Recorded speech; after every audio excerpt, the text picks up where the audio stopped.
अस्सलाम वालेकुम स्टूडेंट्स, आज हम पढ़ेंगे यूनिट 1 के न्यूमेरिकल्स के बारे में, जो कि बिल्कुल ही शॉर्ट और बहुत ही आसान है। तो चलते हैं पहले न्यूमेरिकल की तरफ। Express the following using prefixes. ये हमें कुछ वैल्यूज दी गई हैं जिनको हमने प्रीफिक्सेस इस्तेमाल करके लिखना है। फर्स्ट वैल्यू है 5000 ग्राम्स। 5000 ग्राम्स को हम लिख सकते हैं is equal to 5 multiply by 1000 grams. 5000 is equal to 5 multiply by 1000 grams. अब 1000 की जगह हम इसकी 10 की पावर में वैल्यू लिख देते हैं। 1000 इज इक्वल टू 10 की पावर 3 ग्राम्स। अगर हम 10 की पावर 3 की जगह किलो लिख दें तो ये क्या बन जाएगा 5 किलोग्राम, यानी कि 5 kgs, क्योंकि 1 किलो इज इक्वल टू 10 की पावर 3। सेकेंड पार्ट में हमारे पास 2 है और आगे 6 जीरोज हैं। इसको हम लिख सकते हैं is equal to 2 multiply by 10 raise to the power 6, क्योंकि यहाँ पे 6 जीरोज हैं तो 10 रेज टू द पावर 6 और आगे जिसका यूनिट दिया हुआ वाट में दिया हुआ है, तो ये क्या हो जाएगा 2। 10 रेज टू द पावर 6 को हम रिप्लेस कर सकते हैं मेगा से, तो 2 मेगावाट्स। इसकी जो थर्ड है उसके अंदर क्या दिया हुआ है 52 multiply by 10 raise to the power -10 kg। अब जब हमने प्रीफिक्सेस के बारे में पढ़ा था तो हमने देखा था कि दो प्रीफिक्सेस एक जगह पे यूज नहीं किए जा सकते, इसलिए हम 10 टू द पावर को प्रीफिक्स में कन्वर्ट करने या लिखने की कोशिश नहीं करेंगे, क्योंकि यहाँ पे ऑलरेडी एक प्रीफिक्स मौजूद है जो कि है किलो। तो पहले हमें इस किलो को यहाँ से खत्म करना होगा और फिर इन दोनों को मिलाने से जो एक प्रीफिक्स आएगा उसको यूज करेंगे। तो ये क्या हो जाएगा 52 multiply by 10 raise to the power -10 already है, और किलो की जगह हम लिखेंगे 10 रेज टू द पावर 3 और साथ क्या बच जाएगा ग्राम्स, क्योंकि किलो की जगह हमने 10 की पावर 3 लिख दिया है। अब क्या हो जाएगा 52 multiply by 10 raise to the power -10 plus 3। 10 और 10 बेसिस सेम है तो पावर्स क्या होंगी ऐड, तो -10 प्लस 3 ग्राम्स। क्या आ जाएगा 52 multiply by 10 raise to the power -7 grams. अब देखें 10 रेज टू द पावर -7 ये तो कोई प्रीफिक्स नहीं होता इसके लिए हमारे पास, तो हम इसको नियरेस्ट जो प्रीफिक्स की वैल्यू हो सकती है उसमें कन्वर्ट करेंगे। तो अगर हम इसको 10 रेज टू द पावर -6 बना लें तो वो माइक्रो होता है हमारे पास, तो हम लिखेंगे 10।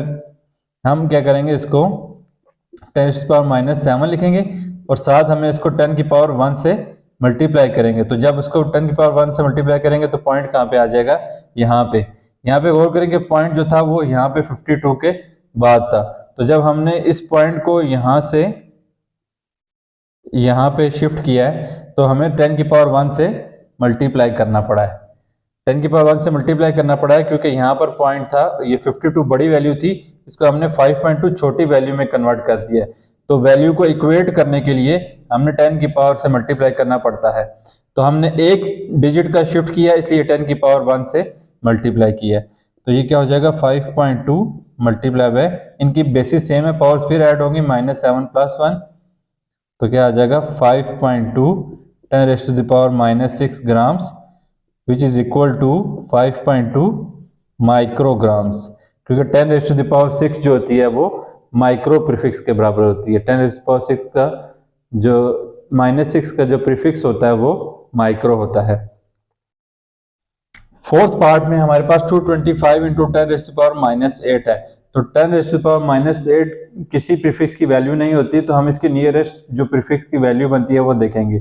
तो ये 10 रेज टू द पावर -9 हो सकती है या 10 रेज टू द पावर -6 हो सकती है। तो अगर हम इसको 10 रेज टू द पावर -9 बनाने की कोशिश करते हैं तो हमें क्या करना पड़ेगा, पॉइंट यहाँ पर है तो हमें पॉइंट को उस साइड पे शिफ्ट करना पड़ेगा, तो उस पॉइंट के उस साइड पे तो कोई वैल्यू है नहीं, तो इसलिए हम क्या करेंगे अगर हम खाली इसको देखें तो पॉइंट यहाँ पर बनता है, तो अगर पॉइंट्स को हम 2 डिजिट यहाँ पर शिफ्ट करवा लें तो क्या बन जाएगा 2.25 multiply by 10 raise to the power -8 multiply by 10 raise to the power 2। 10 raise to the power 8 तो पहले से था, ये जो पॉइंट को हमने यहाँ से यहाँ पे शिफ्ट किया, समझ लें यहाँ पर पॉइंट था, इसको हमने यहाँ पे शिफ्ट किया, तो 2 डिजिट्स बीच में है इसलिए हमने 10 की पावर 2 से मल्टीप्लाई किया। ये बड़ी वैल्यू तो इसको हमने छोटी में कन्वर्ट किया इसलिए हमने पॉजिटिव पावर से मल्टीप्लाई किया। अगर अब हम इन दोनों की पावर्स को उसी तरह ऐड कर दें, क्योंकि बेसिस सेम है तो पावर्स ऐड होंगी, तो क्या आ जाएगा 2.25 multiply by 10 raise to the power -6 seconds which is equal to 2.25 microseconds, क्योंकि 10⁻⁻⁶ की वैल्यू होती है माइक्रो, उसके यानी कि जो प्रीफिक्स में नाम होता है उसको हम माइक्रो कहते हैं। अब हम चलते हैं न्यूमेरिकल नंबर 1.2 की तरफ।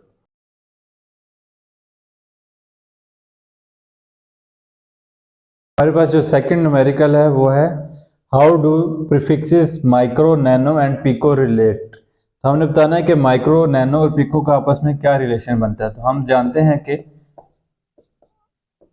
1 micro is equal to 10⁻⁻⁶, 1 nano is equal to 10⁻⁹, 1 pico is equal to 10⁻⁻12। अब हमने बताना है कि इन तीनों का आपस में क्या रिलेशन है। तो अगर आप देखें कि माइक्रो 10⁻⁶ है तो नैनो क्या है 10⁻⁹ तो इसका मतलब क्या है कि 1 नैनो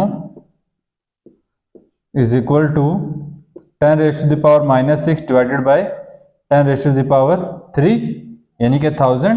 तो अगर ये पावर ऊपर आएगी तो क्या हो जाएगा 10⁻⁻⁶ minus 3 which is equal to 10⁻⁻⁹। इसका मतलब क्या है कि 1 nano is equal to micro divided by 10⁻³ या माइक्रो डिवाइडेड बाय 1000। इसको लिखने के मुख्तलिफ तरीके हो सकते हैं। हम ऐसे भी लिख सकते हैं कि 1 डिवाइडेड बाय 1000 माइक्रो लिख सकते हैं, ऐसे माइक्रो को साइड पे कर लें, ऐसे भी लिख सकते हैं। तो इसका मतलब क्या है कि 1 नैनो कैसे आएगा अगर हम माइक्रो को 1000 से डिवाइड कर दें। तो 1 nano is equal to micro divided by 1000 या माइक्रो डिवाइडेड बाय 10⁻³ तो जब ये पावर ऊपर जाएगी तो पावर नीचे पॉजिटिव है, ऊपर जाएगी तो पावर नेगेटिव हो जाएगी, फिर दोनों पावर्स को हमने ऐड कर दिया तो 10⁻⁻⁹ बना। तो 1 nano is equal to micro over 1000। अब इसी तरह हम देखते हैं कि नैनो और पिको का क्या रिलेशन है। 1 pico is equal to 10⁻⁻⁹ divided by 10⁻³ तो क्या हो जाएगा 10⁻⁻⁹ मल्टीप्लाई बाय 10⁻⁻³ पावर नीचे पॉजिटिव थी ऊपर आके नेगेटिव हो गया तो क्या हो जाएगा 10⁻⁻⁹ माइनस 3 इज इक्वल टू 10⁻⁻12। तो आप देखें कि 1 नैनो को जब हमने 1000 से दोबारा डिवाइड किया तो हमारे पास क्या आ गया 1 पिको आ गया। तो आप कह सकते हैं कि 1 pico is equal to nano divided by 1000 या नैनो डिवाइडेड बाय 10⁻³ अब अगर हमने डायरेक्ट रिलेशन देखना हो पिको का और माइक्रो का तो क्या होगा, आप कह सकते हैं कि 1 pico is equal to micro divided by 10⁻⁶ तो 10⁻⁻�6 मल्टीप्लाई बाय 10⁻⁻�6 हो जाएगा क्योंकि नीचे पावर पॉजिटिव है, ऊपर आके पावर नेगेटिव हो जाएगी। तो ये क्या हो जाएगा 10⁻⁻12 दोनों पावर्स को ऐड कर देंगे -6 प्लस -6 -12 तो 1 pico is equal to micro divided by 10⁻⁶ या आप कह सकते हैं कि 1 pico is equal to micro divided by 10⁻⁶ या आप कह सकते हैं कि micro divided by mega. 1 pico is equal to 1 micro divided by 1 mega. Micro 10⁻⁻6 होता है और मेगा क्या होता है 10⁻⁶। तो 1 पिको को अगर हम डायरेक्टली माइक्रो के साथ देखें तो माइक्रो ओवर 10⁻⁶ हो सकता है या माइक्रो डिवाइडेड बाय मेगा हो सकता है। अब हम चलते हैं न्यूमेरिकल नंबर 1.3 की तरफ।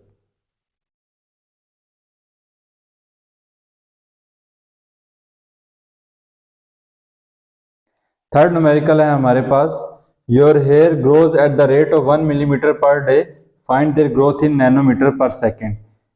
आपके जो हेयर हैं वो 1 मिलीमीटर पर डे ग्रो करते हैं, यानी कि एक दिन के अंदर 1 मिलीमीटर ग्रो करते हैं। आपने इनकी ग्रोथ बतानी है कि एक डिफरेंट यूनिट के अंदर, यानी डिफरेंट नहीं सॉरी स्मॉलर यूनिट के अंदर क्या बनती है, यानी कि नैनोमीटर पर सेकेंड। इसका मतलब है कि एक दिन के अंदर 1 मिलीमीटर इंक्रीज आया तो एक सेकंड के अंदर कितने नैनोमीटर का इंक्रीज आएगा, यानी कि वो डे का बताया हुआ और आपने सेकंड के अंदर इसको कन्वर्ट करना है। तो हम लिखेंगे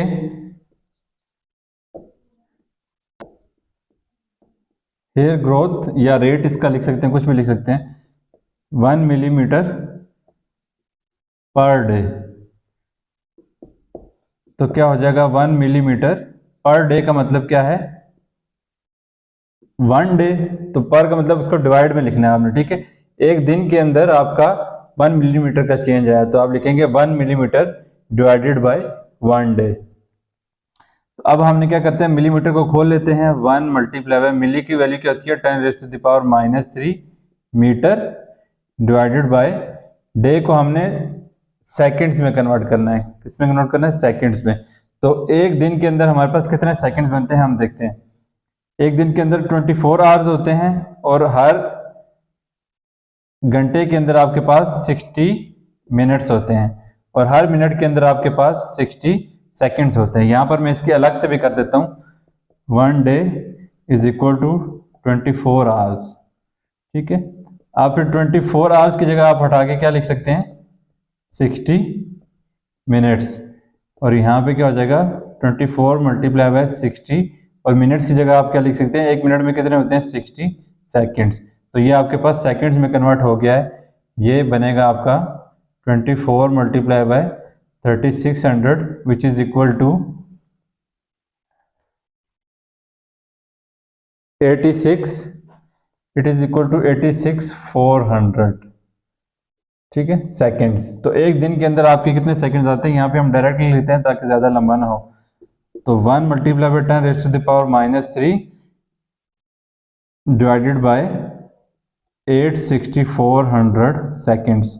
ये मिनट, इसका जो यूनिट अब हो गया, पहले क्या था 1 मिलीमीटर पर डे था, अब क्या हो गया मीटर पर सेकंड। ऊपर मीटर चलेगा, नीचे सेकंड चलेगा, ठीक है। या अगर आप इस तरह ना लिखना चाहें तो आप इस पूरी वैल्यू के साथ यहाँ पे लिख सकते हैं मीटर पर सेकंड। वो सेकंड जो नीचे था उसको हम ऊपर ले आए, सेकंड की पावर 1 थी, ऊपर आके -1 हो गई है। तो ये जो लिखा होता है ना 1 मिलीमीटर पर डे या नैनोमीटर पर सेकंड, जो नीचे वाली चीज होती है हम उसको ऊपर लेके आ सकते हैं। जब उसको ऊपर लेकर आएंगे तो उसका जो पावर है वो नेगेटिव हो जाएगी, नीचे पॉजिटिव थी अगर तो ऊपर आके नेगेटिव हो जाएगी। तो यूनिट हमने साइड पे लिख दिया। अब हम क्या कर सकते हैं कि ये 10⁻³ को मैं साइड पे लिख लेता हूँ और 1 डिवाइडेड बाय 8,6,400 को यहाँ पे मैं लिख लेता हूँ। अब जब इन दोनों को डिवाइड करेंगे तो हमारे पास क्या आएगा 1.157 मल्टीप्लाई बाय 10⁻⁻5।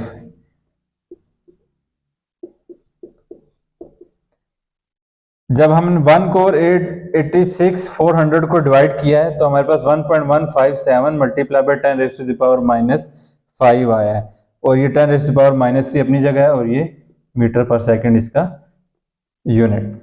अब क्या करेंगे हम 1.157 मल्टीप्लाई बाय, इन दोनों की पावर्स ऐड हो जाएंगी, -5 -3 मीटर पर सेकंड। तो क्या हो जाएगा 1.157 मल्टीप्लाई बाय 10⁻⁻8 मीटर पर सेकंड। ये हमारे पास वैल्यू आ गई, लेकिन ये मीटर पर सेकंड में, हमने किस में फाइंड करना था नैनोमीटर पर सेकंड, यानी कि हमने इसके प्रीफिक्स को नैनो में भी कन्वर्ट करना है। तो अब देखें ये -8 है, इसको हमने -1 बनाना है। इसका मतलब क्या है कि ये जो पॉइंट है इस पॉइंट को हमें इस तरफ शिफ्ट करना पड़ेगा। तो ये क्या हो जाएगा 11.57 मल्टीप्लाई बाय 10⁻⁻8, और ये जो पॉइंट शिफ्ट किया एक डिजिट का, इसकी वजह से हमारे पास क्या आ जाएगा 10⁻⁻1 मीटर पर सेकंड। -1 क्यों है, क्योंकि ये देखें 1.1 छोटी वैल्यू थी, इसको हमने 11.57 में कन्वर्ट कर दी जो कि बड़ी वैल्यू है। तो हमें नेगेटिव पावर से मल्टीप्लाई करना पड़ेगा ताकि ऊपर वाली वैल्यू चेंज ना हो। तो ये क्या हो गया 11.57 मल्टीप्लाई बाय 10⁻⁻9 मीटर पर सेकंड।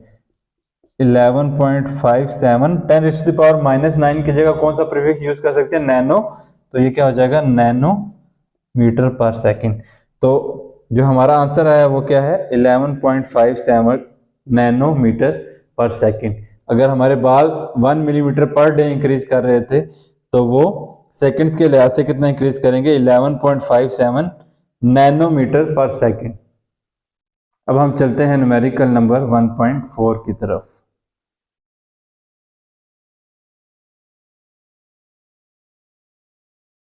न्यूमेरिकल नंबर 4 है हमारे पास, राइट इन स्टैंडर्ड फॉर्म। कुछ वैल्यूज दी हैं जिनको हमने स्टैंडर्ड फॉर्म में कन्वर्ट करना है। पहली वैल्यू क्या है, 1168 multiply by 10 raise to the power -27। इसको हमने स्टैंडर्ड फॉर्म में कन्वर्ट करना है। स्टैंडर्ड फॉर्म का मतलब क्या है कि इसका जो पॉइंट है वो फर्स्ट नॉन जीरो डिजिट के बाद आना चाहिए। तो अगर हम क्या करेंगे कि अगर हम इस वैल्यू को छोड़ दें, खाली इस नंबर को देखें, तो इसका पॉइंट यहाँ पर होगा। इस पॉइंट को हमने लेकर आना है यहाँ पर। पॉइंट यहाँ पर एज्यूम किया जाएगा जब ये 10 की पावर नहीं होगी, लेकिन फिलहाल जो नंबर यहाँ पर है तो इसके पॉइंट यहाँ पर मौजूद है, सपोज करेंगे, ठीक है। तो ये पॉइंट को हमने फर्स्ट नॉन जीरो डिजिट के बाद यानी कि 1 के बाद लेकर आना है। तो पॉइंट जो है वो कितने डिजिट्स पीछे गया है हमने वो देखना है। 10 रेज़ टू द पावर -27 है, तो ये क्या हो जाएगा इसके साथ, यहाँ से पॉइंट पीछे गया 1 2 3 डिजिट्स पीछे गया, तो 10 रेज़ टू द पावर 3 हो जाएगा। जब पॉइंट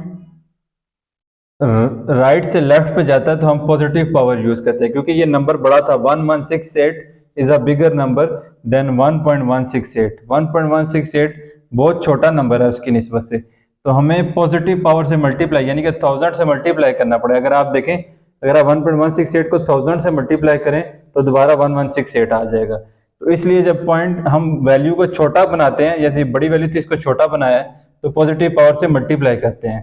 तो आसान लफ्जों में आप कह सकते हैं कि जब पॉइंट राइट से लेफ्ट जाता है तो पॉजिटिव पावर होती है।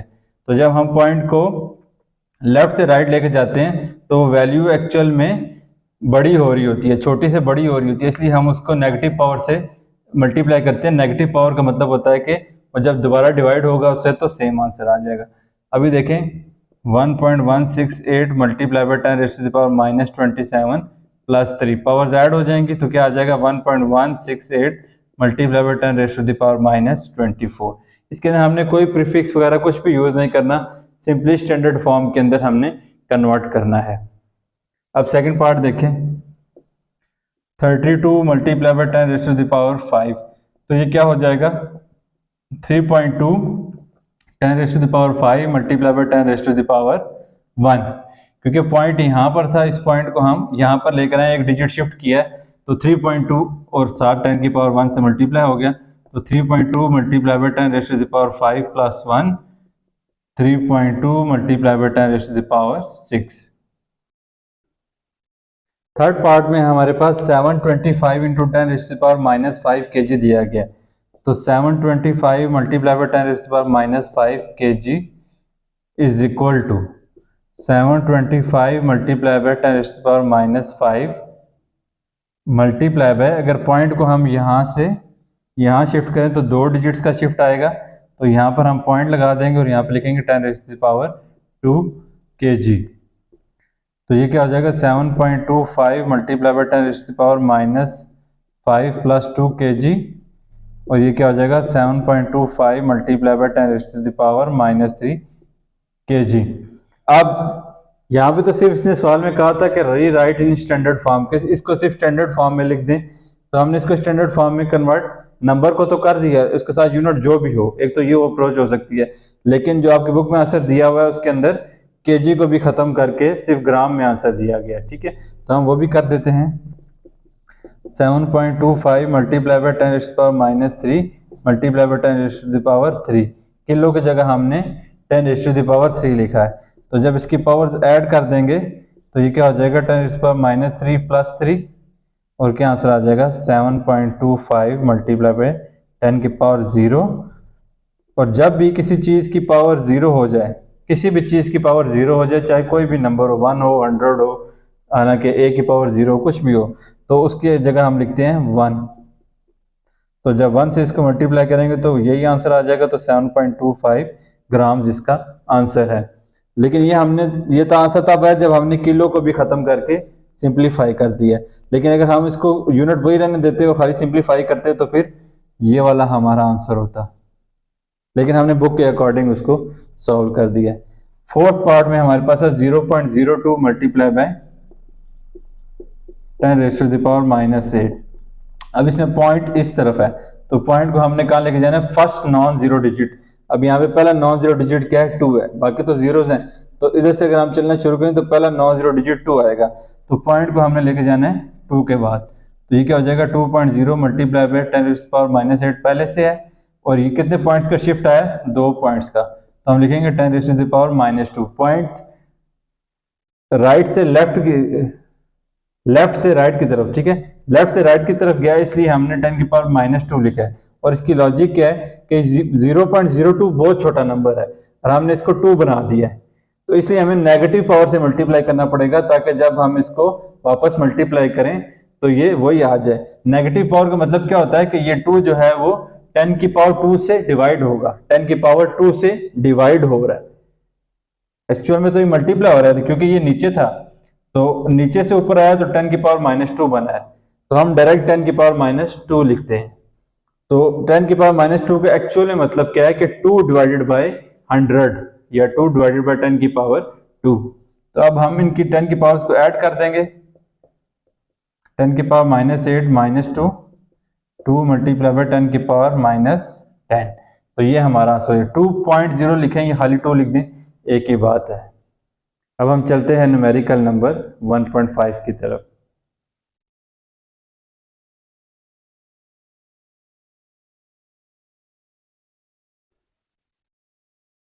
न्यूमेरिकल नंबर 1.5 दोबारा से 1.4 से मिलता जुलता है, राइट इन स्टैंडर्ड फॉर्म, तो इसको भी हमने स्टैंडर्ड फॉर्म के अंदर कन्वर्ट करना है। तो 6400 kilometres is equal to 6.4 multiply by 10⁻³ kilometres, क्योंकि पॉइंट यहाँ पे था, इसको हम यहाँ पर लेकर आए तो 3 डिजिट्स का शिफ्ट आया, तो हमने लिखा है 6.4 मल्टीप्लाई बाय 10⁻³ किलोमीटर्स। अब पिछले न्यूमेरिकल के अंदर भी एक पार्ट के अंदर किलोमीटर्स में दिया था, तो उसने किलो को भी कन्वर्ट करके, आखिर में किलोग्राम में था तो उसने किलो को भी कन्वर्ट करके ग्राम्स में आंसर दिया था, लेकिन यहाँ पे इन्होंने यूनिट्स को नहीं छेड़ा। तो हम बुक्स के आंसर्स को फॉलो कर रहे हैं ताकि आपके आंसर सेम आए, लेकिन यह है कि अगर आपने सिर्फ नंबर को कन्वर्ट करना है तो यूनिट को कन्वर्ट करने की जरूरत नहीं होती, लेकिन अगर आप कर भी देंगे तो उसमें कोई हर्ज नहीं है। सेकंड पार्ट में क्या है, 380004 जीरोस है, तो ये क्या हो जाएगा 3.8 मल्टीप्लाई बाय 10⁻⁴ 1 2 3 4 5, 5 डिजिट्स मूव हुए तो 10⁻⁵ किलोमीटर्स। अब मुझे उम्मीद है कि आपको समझ आ गई होगी कि हम पॉजिटिव पावर कब लेते हैं और नेगेटिव पावर कब लेते हैं। जब पॉइंट राइट से लेफ्ट को जाता है तो हम पॉजिटिव पावर लेते हैं, और जब लेफ्ट से राइट को जाता है तो हम नेगेटिव पावर लेते हैं। थर्ड पार्ट के अंदर क्या हो रहा है,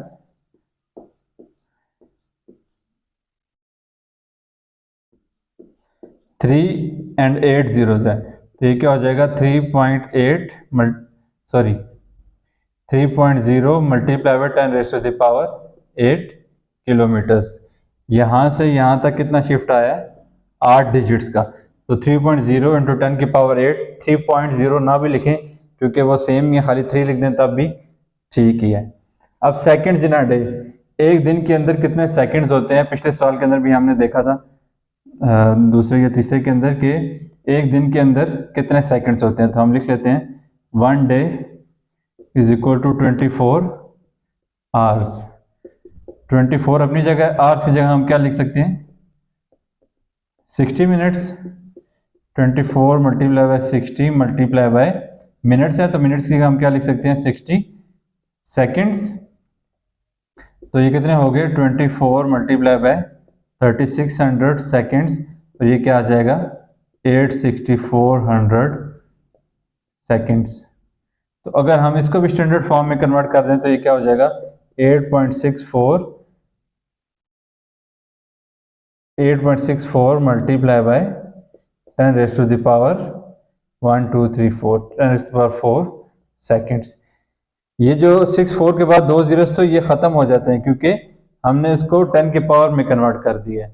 अगर मैं इसको ब्रेक डाउन करूं ताकि कोई गलती ना हो तो ऐसे हो जाएगा 864 मल्टीप्लाई बाय 100 लिख सकता हूं इसको, ये 2 जीरोस हैं इनकी जगह 100 लिख सकते हैं, तो क्या हो जाएगा 864 multiply by 10⁻² seconds.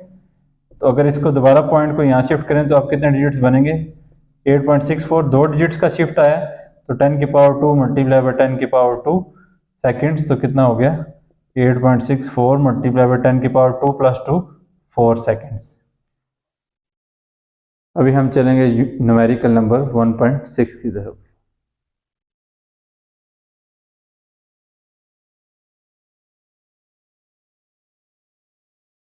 Numerical number 1.6 करने लगे हैं हम। मुझे उम्मीद है कि अभी तक आप लोग बोर नहीं हुए होंगे, क्योंकि वर्नियर कैलिपर आ गया है और इसको गौर से सुनने की ज़रूरत है। हमने वर्नियर, इससे क्या लिखा है, closing the jaws of vernier calliper, zero of vernier scale is on right side of main scale.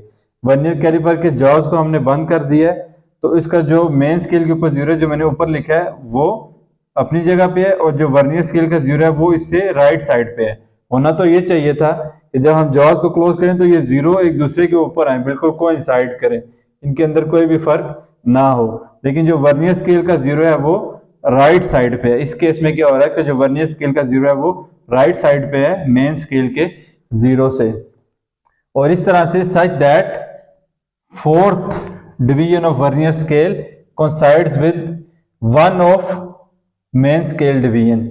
इस तरह से ये उसके साथ राइट साइड पे है वर्नियर स्केल का जीरो, कि वर्नियर स्केल की जो चौथी डिवीजन बनती है वो मेन स्केल की किसी भी एक डिवीजन के साथ कोइंसाइड कर रही है। वर्नियर स्केल की जो चौथी डिवीजन बनती है वो मेन स्केल के किसी भी डिवीजन के साथ कोइंसाइड कर रही है।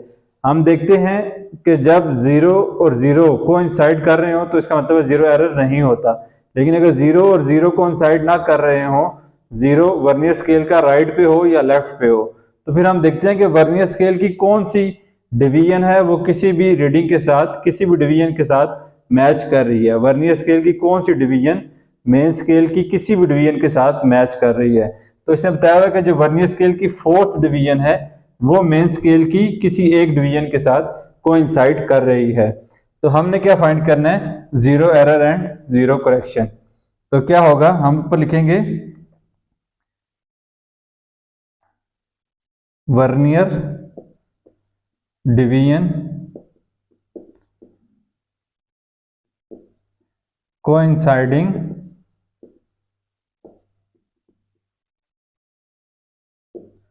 With main scale is equal to 4।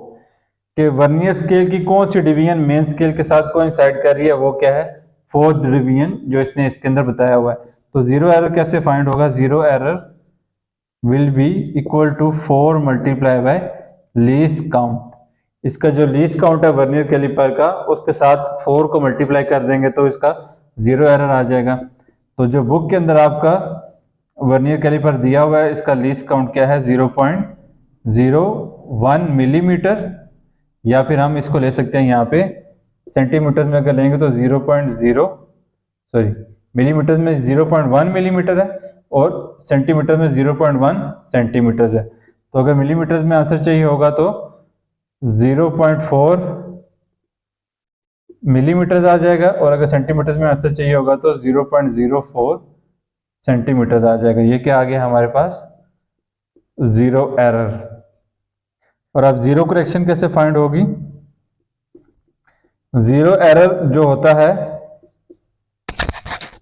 उसका बिल्कुल ऑपोजिट जीरो करेक्शन होता है, यानी कि सेम वैल्यू होती है लेकिन साइन सिर्फ नेगेटिव लिया जाता है। जैसे कि अगर मिलीमीटर में देखें तो -0.4 मिलीमीटर आ जाएगी, क्योंकि ये पॉजिटिव था।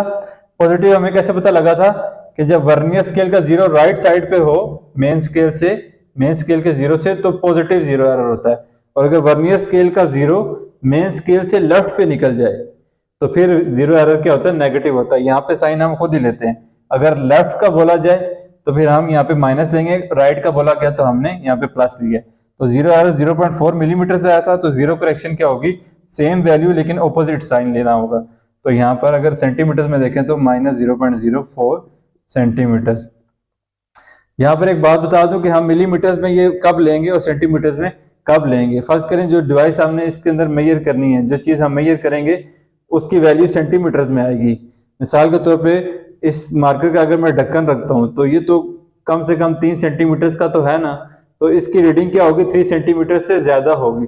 तो फिर हम यहाँ पर ये वाला जीरो एरर लेंगे, क्योंकि उसको सेंटीमीटर्स में होगी तो सेंटीमीटर्स के अंदर ही प्लस करेंगे। लेकिन फर्ज करें आप बहुत छोटी चीज इसके अंदर मेजर कर रहे हैं जिसका जो 1 सेंटीमीटर से छोटी है, तो उसका मतलब क्या है कि उसकी रीडिंग मिलीमीटर्स में ही आएगी। तो फिर आपने यहाँ पर भी मिलीमीटर्स देने होते हैं ताकि जब आप फाइनल रीडिंग के साथ जीरो एरर को या जीरो करेक्शन को ऐड या माइनस जो भी करना होता है वो करें, तो आपका आंसर उसी यूनिट में रहे। अगर मिलीमीटर्स में वैल्यू रीडिंग की आएगी तो आप यहाँ पे भी मिलीमीटर्स देंगे। अगर आपकी जो चीज़ है वो 1 सेंटीमीटर से बड़ी है और रीडिंग जो है 1 सेंटीमीटर से बड़ी आएगी तो फिर आपने यहाँ पर भी सेंटीमीटर्स में लेना होगा। अब हम चलते हैं न्यूमेरिकल नंबर 1.7 की तरफ।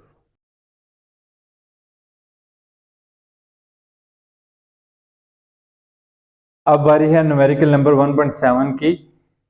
A screw gauge has 50 divisions on circular scale, pitch is 0.5 millimeter. What is this count?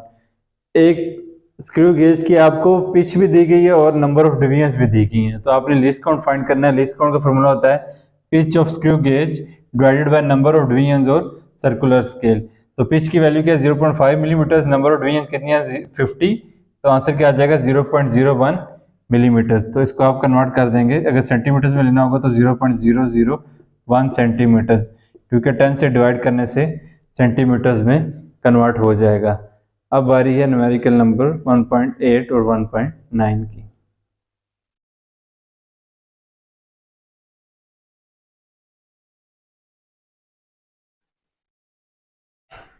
अब हम न्यूमेरिकल नंबर 1.8 और 1.9 को एक साथ ही देखेंगे। ये बेसिकली न्यूमेरिकल्स नहीं है, एमसीक्यू टाइप क्वेश्चन है, लेकिन हम इनको फटाफट देख लेते हैं। दोनों को साथ ही देखेंगे। ऊपर वाला 1.8 है, इसके अंदर पहले पार्ट, इसके अंदर हमने बताना है कि इन चारों में से कौन सी ऐसे नंबर्स हैं जिनके अंदर 3 सिग्निफिकेंट फिगर्स हैं। तो आप पहले नंबर को देखते हैं। इसमें देखिए पॉइंट से पहले एक है 3, उसके बाद पॉइंट के बाद 2 जीरोज हैं, फिर 2 6 हैं। तो पॉइंट के बाद अगर जीरोज और कोई वैल्यूज आ रही हो तो वो सारी सिग्निफिकेंट फिगर्स होती हैं।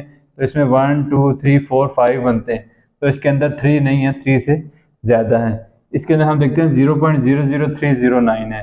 तो पॉइंट के फ़ौरन बाद अगर जीरोज आ रहे हो तो वो सिग्निफिकेंट फिगर्स नहीं होती। जो पहला नॉन जीरो नंबर आता है उससे स्टार्ट होती हैं। 309 इसके अंदर 3 सिग्निफिकेंट फिगर्स हैं। इस नंबर को अगर हम देखें तो 10 की पावर को नहीं देखना होता, यहाँ पे आई थिंक माइनस था सवाल में, इसको नहीं देखना होता, तो इसको देखते हैं 5.05। तो पॉइंट के बाद 0 भी आ रहा है और 5 भी आ रहा है, तो ये तीनों सिग्निफिकेंट फिगर्स हैं, तो इसको भी हम टिक कर देते हैं। इस नंबर में देखें 301.0 सेकेंड्स है। ये ऐसी सिचुएशन है जिसके अंदर बहुत ज़्यादा कन्फ्यूजन पैदा होती है कि ये सिग्निफिकेंट फिगर्स इसके अंदर कितनी हैं। तो ये देखें 3.0 है, तो बेसिकली 3.0 या ये पॉइंट को हम इग्नोर भी कर दें तो कोई फर्क नहीं पड़ता। लेकिन इसकी ट्रिक ये होती है कि अगर आप इसको साइंटिफिक नोटेशन में कन्वर्ट करें तो ये क्या बनेगा 3.010 multiply by 10 raise to the power 2। लेकिन अगर हमने इसको 301 कर दिया होता तो ये 3.01 multiply by 10 raise to the power 2 बनता, और फिर जब हम इसको दोबारा शिफ्ट करते तो ये क्या बनता 301। अगर इसको 10 की पावर को दोबारा मल्टीप्लाई करें 301 बनता, लेकिन अगर हम यहाँ पे 10 की पावर 2 को मल्टीप्लाई करें तो ये 301.0 बनेगा। तो अगर हम इसको ओरली यानी कैलकुलेटर पे नहीं, कैलकुलेटर पे आप करेंगे तो तब दोनों में ही 301 आंसर आएगा। अगर हम इसको साइंटिफिक नोटेशन में कन्वर्ट करें और इसको भी कन्वर्ट करें और वापस करें तो ये 301 आएगा, लेकिन ये हमारे पास 301.0 बनता है। तो इसकी ट्रिक ये होती है कि जो नंबर साइंटिफिक नोटेशन में आप कन्वर्ट करें और उसको वापस करें तो उसके अंदर कोई चेंज नहीं आना चाहिए।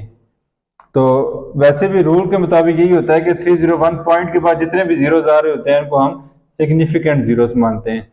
लेकिन अक्सर बच्चों को कन्फ्यूजन होती है कि पॉइंट के बाद जीरो है, इसकी वैल्यू तो है कोई नहीं, तो इसको सिग्निफिकेंट क्यों मानते हैं। तो उसकी सिंपल सी लॉजिक आप ये याद रख सकते हैं कि साइंटिफिक नोटेशन में कन्वर्ट करके वापस करें तो उस नंबर के अंदर कोई चेंज नहीं आना चाहिए, तो वो उसकी सिग्निफिकेंट फिगर्स होगी। तो इसके अंदर कितनी है 1 2 3 4, तो इसलिए ये भी क्रॉस होगा। अब नीचे वाले सवाल में हमने बताना है, इसके अंदर बताना था कि कौन कौन सी जो हैं उनके अंदर 3 सिग्निफिकेंट फिगर्स हैं। 1.9 के अंदर आपने बताना है कि किस सवाल के किस पार्ट के अंदर कितनी सिग्निफिकेंट फिगर्स एक्चुअल में हैं। तो पहले हम देखें 1.009, इसके अंदर 4 सिग्निफिकेंट फिगर्स हैं, 1 भी है और पॉइंट के बाद दोनों 0 भी काउंट होंगे और 9 भी काउंट होगा। इसके अंदर 0.00 है, तो पॉइंट के बाद अगर डायरेक्ट जीरोस आ रहे हो तो उनको हम काउंट नहीं करते, तो ये 2 जीरो छोड़ देंगे तो 450 ये काउंट होंगे, इसके अंदर 3 सिग्निफिकेंट फिगर्स हैं। यहाँ पर 1.66 तीनों ही सिग्निफिकेंट फिगर्स हैं, 10 की पावर को नहीं देखते, उसको छोड़ देते हैं। यहाँ पे हमारे पास 2001 है, तो ये 2001 ये चारों काउंट होंगे तो ये इसके अंदर भी 4 सिग्निफिकेंट फिगर्स हैं। अब हम चलते हैं अपने लास्ट न्यूमेरिकल की तरफ, 1.10 की तरफ।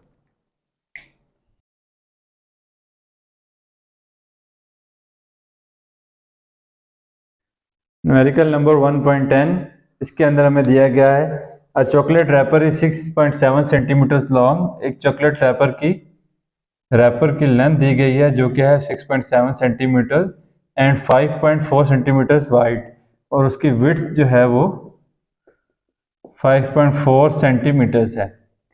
Find area up to reasonable significant figures. Area इसका क्या होगा, लेंथ इंटू विड्थ, तो 6.7 सेंटीमीटर्स मल्टीप्लाई बाय 5.4 सेंटीमीटर्स, तो क्या आ जाएगा 36.18 centimetre square. Centimetre into centimetre, centimetre square जो कि एरिया का यूनिट है।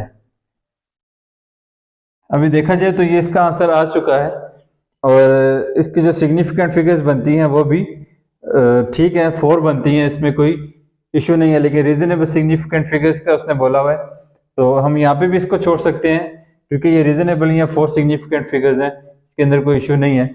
लेकिन अगर हम इसको राउंड ऑफ कर दें तो ये क्या हो जाएगा 36.2 सेंटीमीटर स्क्वायर।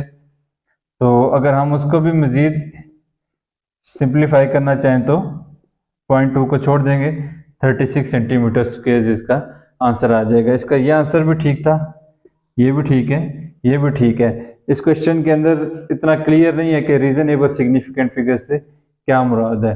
तो अगर 4 को रीजनेबल हम समझें तो ये ठीक है, अगर 3 को रीजनेबल समझें तो ये ठीक है, अगर 2 को रीजनेबल समझें तो ये ठीक है। मुझे उम्मीद है कि आपके कॉन्सेप्ट्स क्लियर हो गए होंगे और अच्छी तरह से आपको समझ आ गया होगा।